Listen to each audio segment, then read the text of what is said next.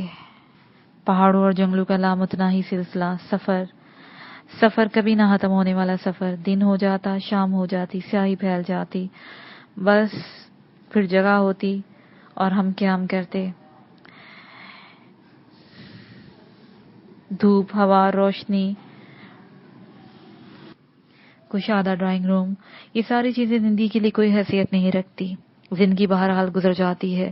ہاں، خود کو بس جس قدر عیش طلب بنا لیا جائے. میں اور ٹوبو اب زندگی کے ان لوازمات کو بھول چکے تھے. جس جگہ ہماری شام ہوتی وہی قیام کر دیتے. ہمیں اس بات کی پرواہ نہ ہوتی کہ کوئی ہم سے چند قدم کے فاصلے پر کیا ہے. بے شمار بلائیں آئیں، خوفناک جنگل آئے.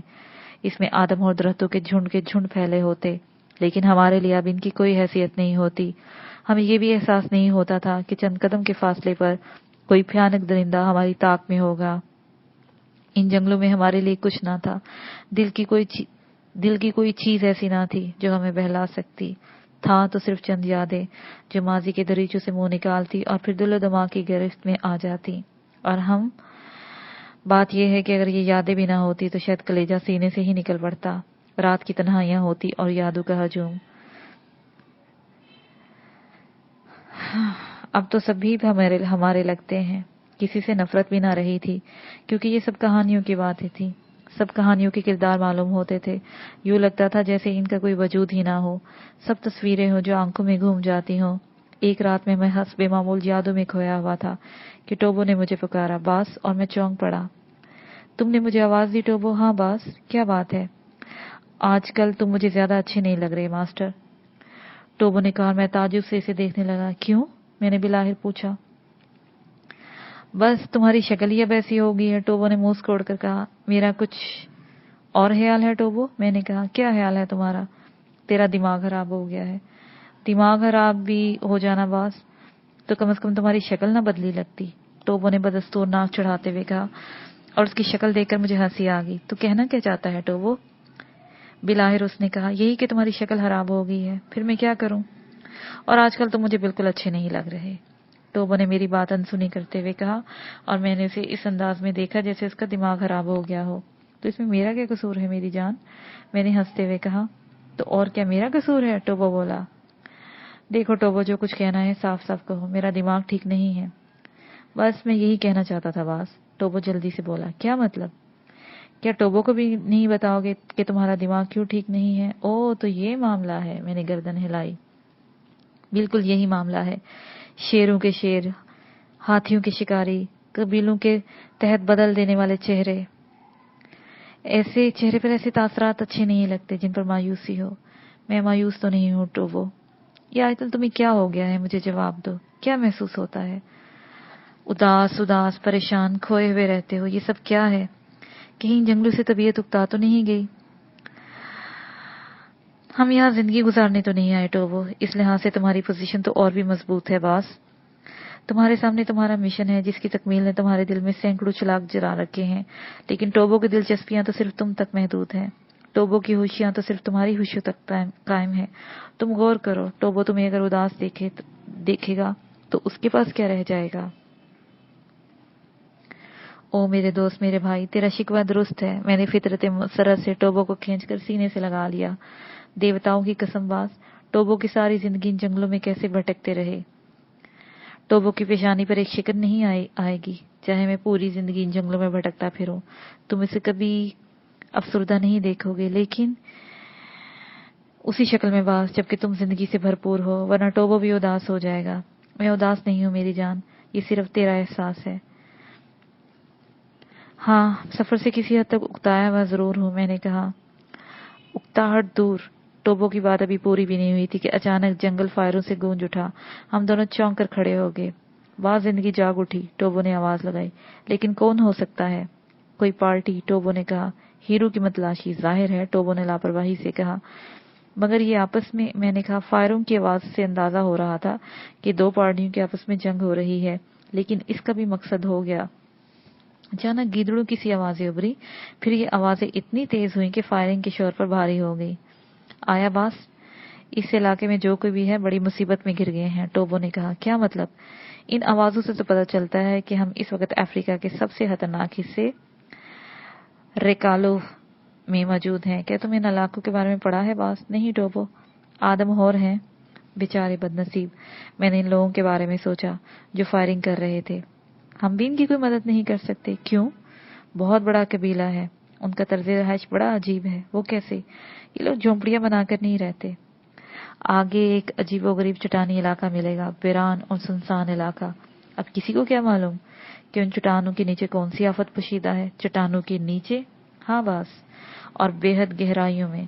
یہ لوگ زمین میں سوراخ کر کے رہتے ہیں, اور یہ سوراخ اتنے گہرے ہوتے ہیں کہ تم سوچ بھی نہیں سکتے. سارے سوراخ زمین کے نیچے ہی نیچے ایک دوسرے سے مل جاتے ہیں, اور انہوں نے زیر زمین ایک دنیا آباد کر رکھی ہے. بے خبر انسان ان چٹانوں میں دامن گیر ہوتے ہیں, مطمئن اور پرسکون, اور وہ سوچتے ہیں وہاں کے جنگل اور یہ علاقہ ایسا پرسکون کہ یہاں سے گزرنے والے لوگ انتہائی مطمئن اور پرسکون ہوتے ہیں. وہ سوچتے ہیں کہ یہ علاقہ ان کے لیے بڑا محفوظ ہے. لیکن یہ سب لوگ مکانی سوراخوں سے چیونٹیوں کی طرح نکلتے ہیں. ان کی شکلیں انتہائی بھیانک ہوتی ہیں. ان بھیانک شکلوں کو دیکھتے ہی لوگوں کے حواس گم ہو جاتے ہیں. بڑے ہی خوفناک ہیں یہ لوگ. واقعی, میں نے متاثر ہوتے ہوئے کہا. فائرنگ بدستور جاری تھی. فائرنگ کرنے والوں کی تعداد بھی کافی معلوم ہوتی تھی, اور ان کے پاس ایمونیشن بھی کافی معلوم ہوتا تھا. وہ بڑی بے جگری سے جنگ کر رہے تھے. ٹوبو, میں نے ٹوبو کا آواز دی. باس, کیا ہم ان کے لیے کچھ نہیں کر سکتے؟ کوئی ترکیب تو نہیں ہے باس؟ اور تم ان پر فائرنگ کرو گے تو کتنے مارو گے؟ ان کے ہاں زندگی موت کی کوئی حیثیت نہیں ہے. مگر وہ بے بس لوگ, تم ان سے صرف ہمدردی کر سکتے ہو. میں نے ایک ٹھنڈی سانس لی, اور پھر ہم خاموشی سے فائرنگ کی آوازیں سنتے رہے. دل تو چاہ رہا تھا تیزی سے ان لوگوں کے پاس پہنچ جاؤ اور ان کی مدد کروں, لیکن عقل مانے تھی. رات کا وقت تھا اور نامعلوم علاقہ تھا. زندگی اتنی بھی بے حقیقت نہیں تھی اسے یوں ضائع کر دی جاتی. پھر فائرنگ سست ہونے لگی. مداخلت کرنے والے سست پڑ رہے تھے. آدم ہورو کا شورا بالکل مدھم پڑ گیا تھا. ممکن ہے وہ چٹانوں میں چلے گئے ہوں. کیا حال ہے ٹوبو؟ مداخلت سست پڑ رہی ہے ٹوبو. ممکن ہے ان کا شور بھی نہیں ہے. انسان کے خون کے شوقین بے حد چالاک ہوتے ہیں باس. کیا مطلب؟ انہوں نے ان کا پلڑا بھاری دیکھا ہوگا. وقتی طور پر وہ نیچے چلے گئے ہوں گے. رات کا وقت ہے, ہر چٹان انسان معلوم ہوتی ہوگی. چنانچہ جیسے ہی ان پتھروں کے پجاریوں نے پتھروں پر فائرنگ بند کی تو یہ دوبارہ نکل آئیں گے. خدا کی پناہ, میں نے ٹھنڈی سانس لی. وہ اپنا ایمونیشن بچا کے رکھیں, اس کے بعد اطمینان سے ان کے قبضے میں چلے جائیں گے. تمہیں دکھ ہو رہا ہے باس؟ نہیں ہونا چاہیے ٹوبو. ہاں باس, اس سے قبل ان ساری باتوں سے آگاہ تھا میں. کیا مطلب؟ جس طرح میں تجھ سے محبت کرتا ہوں, تم نے کبھی سوچا آخر کیوں؟ ہاں ٹوبو, جس طرح ہل لینڈ جیسی جیتی جاگتی زندگی چھوڑ کر ان پہاڑیوں میں آ بسا ہے, تو تم بھی بالکل اسی طرح یہاں پر آ گئے ہو. ٹھیک کہتے ہو باس. فائرنگ بند ہو چکی ہے ٹوبو, لیکن وہ بھی گرفتار نہیں ہوئے. ٹوبو نے کہا. کیا مطلب؟ وہ حملہ کرتے ہوئے چیخیں گے ضرور. او ٹوبو, تب چلو ہم ان کی مدد کریں, انہیں پیچھے ہٹائیں. میں تمہارے حکم کو ٹالنے کی جسارت نہیں کر سکتا باس. مشورہ ہی دوں گا کہ ابھی رک جاؤ, رات کا وقت ہے. ہم ان پر حملہ بھی کریں گے تو ان لوگوں کی لپیٹ میں آ جانے کا خطرہ ہے. دن کی روشنی میں ہم انہیں بچانے کی کوشش کریں گے. میں نے گردن جھکا کر ٹوبو کی بات پر غور کرنے لگا. یہ بات ٹوبو تقریباً ٹھیک ہی کہہ رہا تھا. میں نے ایک طویل سانس لے کر گردن ہلا دی اور پھر خاموش ہو گیا. ٹوبو بھی کافی دیر تک خاموش رہا. پھر وہ اچانک آہستہ سے بولا. باس, بوستا کے الفاظ کے معنی جانتے ہو؟ نہیں, اجنبی ہو اس لفظ سے, میں نے جواب دیا. میں نے تمہیں اس قبیلے کے بارے میں بتایا تھا, اس علاقے کے بارے میں تمہیں تفصیل بتائی ہے. تمہیں حیرت نہیں ہوئی؟ نہیں. کیوں باس؟ افریقہ تمہارا وطن ہے. میرے خیال میں افریقہ کے سب سے قدیم بوڑھے نے بھی تمہیں افریقہ کے بارے میں کچھ نہیں بتا سکتے باس. افریقہ تو بہت بڑا رازوں کا ملک ہے. پھر تم ہی بتا دو. میں ایک بات تمہیں بتا چکا ہوں مسٹر, وہ یہ کہ سرداری کا پہلا وار یہ ہوتا ہے کہ سردار تمام لوگوں سے زیادہ جانکار ہونا چاہیے. اسے بچپن سے ہی بہت ساری باتیں بتائی جاتی ہیں جو اسے زندگی بھر یاد رہتی ہیں. اس طرح وہ دوسروں سے ممتاز ہو جاتا ہے. ہاں, یہ بات تو تمہیں مجھے بتا چکے ہو. اس زمن میں مجھے اس علاقے کی پوری تفصیلات بتائی گئی تھی. مجھے ان کی آوازیں بھی سنائی گئی تھی، اور مجھے بوستا کے نام سے ایک منسوب کہانی بھی یاد آ رہی ہے۔ کتابیں بھی پڑھتے ہو کیا؟ ایسی کیا بات ہے؟ ایک رات ایک دن، ہاں یقیناً ایک رات اور ایک دن، نہ جانے کون سی رات اور نہ جانے کون سا دن، جب یہاں دن میں سورج اترتا ہے اور رات کو چاند۔ کیا مطلب؟ بڑی بھیانک کہانی ہے باس۔ سورج دن کی روشنی میں ان پہاڑوں میں اتر آتا ہے، اور جب سورج نیچے اتر آئے تو کیا ہو سکتا ہے، تم خود سوچ سکتے ہو۔ اور اس طور چاند۔ تب یہ سنا ہے کہ یہ پہاڑ ہیرو کی طرح چمکتے ہیں اور انسان آنکھوں کی بنائی برقرار نہیں رکھ سکتا۔ واقعی عجیب کہانی ہے۔ تو کیا یہ وہی پہاڑ ہے؟ جہاں تک میری یادداشت ساتھ دیتی ہے باس، ٹوبو نے کہا۔ اس سلسلے میں کچھ محسوس دن ہوتے ہیں؟ یقیناً، ورنہ یہاں ایک بھی زیرو نہ رہے۔ اور پھر ان لوگوں کے زمین میں سوراخ بنا کر رہنے کا ایک مقصد یہ بھی ہو سکتا ہے۔ ہاں، میں خاموش ہو گیا۔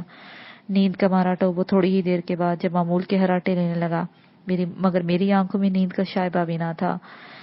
ان دنوں عجیب سی زندگی گزر رہی تھی۔ رات کا نہ جانے کون سا پہر تھا، چاروں طرف سناٹے کا راج تھا۔ بالکل یوں لگتا تھا جیسے کوئی خوفناک طوفان آنے والا ہو، اور میری چھٹی حس کچھ زیادہ ہی تیز ہو گئی تھی، کیونکہ طوفان آیا اور اچانک آیا۔ گیدڑ جیسی آوازوں کا شور اچانک ہی اٹھا اور جنگل کا سکوت دبوچ لیا۔ ایسا بھیانک شور کے کانوں کے پردے پھٹے جا رہے تھے۔ میں اچھل کر اٹھ کھڑا ہوا۔ ٹوبو نے بھی کروٹ بدل لی تھی، اور پھر وہ آنکھیں ملتا ہوا جمائی لے کر اٹھ بیٹھا۔ آ گیا باس؟ اس نے لاپرواہی سے کہا۔ کیا؟ میں نے سرسراتی آواز میں اس سے پوچھا۔ ان بیچاروں کی شامت کا وقت آ گیا۔ فائرنگ کرنے والوں کی؟ ہاں، میں نے تم سے کہا تھا نا کہ وہ اچانک حملہ آور ہوں گے، کم وقت ان کے سونے کا انتظار کرتے ہوں گے۔ مگر ان احمقوں کو چاہیے تھا کہ رات کو یہاں نہ آتے، بلکہ جتنی دور نکل سکتے تھے نکل جاتے۔ سو جو باز، تم کیوں اٹھ بیٹھے؟ ٹوبو پھر اپنی جگہ لیٹ گیا۔ میں نے حیرت سے اس جنگلی احمق کو دیکھا۔ میں اس کی طرح وحشی نہیں ہو سکتا تھا، چنانچہ میں نے اس کی گردن پکڑ کے اسے اٹھا دیا۔ اس شور میں نیند آئے گی بے وقوف، اٹھ کے بیٹھو۔ جنہیں پکڑا جانا تھا وہ تو پکڑے گئے باس، دیوتاؤں کی مرضی، ہم تم کیا کر سکتے ہیں؟ ٹوبو اٹھ بیٹھا۔ وحشیوں کی چیخیں بدستور سنائی دے رہی تھی، اور ان میں گرفتار ہونے والی قیدیوں کی آوازیں بھی شامل تھی۔ وہ دردناک آوازوں میں چیخ رہے تھے۔ میں خاموشی سے ان آوازوں کو سنتا رہا۔ خوف یا دہشت نام کی کوئی چیز اب قریب سے نہیں گزرتی تھی۔ ہاں، افسوس ضرور ہوتا تھا کہ ان کی مدد کی جا سکتی، لیکن اب افسوس بیکار تھا۔ ہم ان کی مدد کے بارے میں سوچتے بھی تو کچھ نہیں کر سکتے تھے، پھر آوازیں معدوم ہوگی، اور میں خاموشی سے زمین پر بیٹھ گیا۔ ٹوبو اب میری شکل دیکھ رہا تھا۔ میں نے اس کی طرف دیکھا تو اس سے نگاہیں دوسری طرف پھیر لیں۔ نیند آ رہی ہے ٹوبو؟ میں نے پھیکے سے لہجے میں پوچھا۔ نہیں باس۔ کیوں؟ بات ٹالنے کی کوشش مت کرو باس، میں تمہارے جذبات کو سمجھ لیا ہے، لیکن تم یہ کیوں نہیں سوچتے کہ اس وقت ہم ان کی کوئی مدد نہیں کر سکتے؟ دن بھی کیا مدد کر سکیں گے ٹوبو؟ کوشش کریں گے باس، ایک کوشش کریں گے۔ ہم زیر زمین ان کے بارے میں کیا اندازہ لگا سکیں گے؟ یہ دن میں سوچیں گے۔ بہرحال ہم پوری کوشش کریں گے، ٹوبو نے کہا، اور میں خاموش ہو گیا۔ پھر بقیہ رات یوں ہی گزری۔ دوسری صبح بڑی بوجھل تھی۔ الٹا سیدھا ناشتہ کیا، پھر ٹوبو تیار ہو گیا۔ چلو باس، اس نے کہا۔ کیا کرو گے 30 مارہان؟ انہیں تلاش کریں گے، ٹوبو نے بڑے عزم سے کہا، اور میں نے ٹھنڈی سانس لے کر گردن ہلا دی۔ پھر ہم دونوں آگے بڑھ گئے۔ رات ہونے کی وجہ سے آوازیں صاف سنائی دے رہی تھی، ورنہ جس علاقے میں واردات ہوئی تھی وہ کافی دور تھا، اتنا دور کہ اس چٹان تک پہنچتے پہنچتے ہمیں دوپہر ہوگی۔ بہرحال میں ٹوبو کی بات کا قائل تھا۔ رات کو ہم کوشش بھی کرتے تو حماقت ہوتی، اور اس خیال سے میرا ضمیر کسی حد تک مطمئن ہو گیا تھا۔ عجیب و غریب علاقہ تھا۔ چٹانیں پتلی سیدھی کھڑی تھیں، یوں لگتا تھا جیسے کوئی عظیم الشان قبرستان ہو، جہاں لوگوں کی موت کے کتبے نصب ہوں۔ ان کے درمیان خشک بھوری زمین تھی، دور دور تک ایک پتلی سی ندی نظر آ رہی تھی۔ ظاہر ہے پانی کے بغیر کسی آبادی کا تصور تو کیا نہیں جا سکتا۔ چٹانوں پر گولیوں کے نشانات صاف نظر آ رہے تھے۔ اس کے علاوہ خالی بلٹ بھی جا بجا پڑے ہوئے تھے، جسے اندازہ ہوتا تھا کہ رات اس جگہ کسی مارکے کی سی کیفیت رہی ہے۔ ان چٹانوں میں پانی کی موجودگی حیرت انگیز ہے، میں نے تبصرہ کیا۔ ہاں باس، یہاں بے شمار باتیں حیرت انگیز ہوتی ہیں، لیکن ان وحشیوں کے لیے پانی بھی ضروری تھا، نہیں باس؟ انہیں اس ندی سے زیادہ دلچسپی نہیں ہوگی۔ کیوں؟ وہ جتنی گہرائیوں میں چلے جاتے ہیں وہاں انہیں پانی کی کوئی دقت نہیں ہوتی ہوگی، پانی ان کے قریب ہوتا ہے۔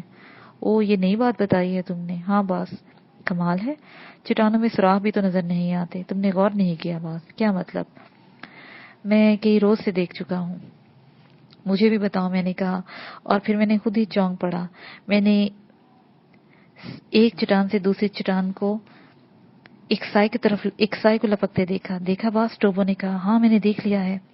او باس, ندی کی طرف چلو, دوڑو, ورنہ چٹانوں میں ہم ان کے گھیرے میں آ جائیں گے, ٹوبو نے کہا. اور بات میری سمجھ میں آ گئی تھی. ندی کے نزدیک کھلی جگہ تھی, اور کھلی جگہ میں ہم ان سے مقابلہ کر سکتے تھے. بہرحال چٹانوں میں نقل و حرکت شروع ہو چکی تھی, لیکن ہم برق رفتاری سے دوڑتے ہوئے ان کے درمیان سے نکل گئے, اور پھر ہم ندی کے قریب پہنچ گئے.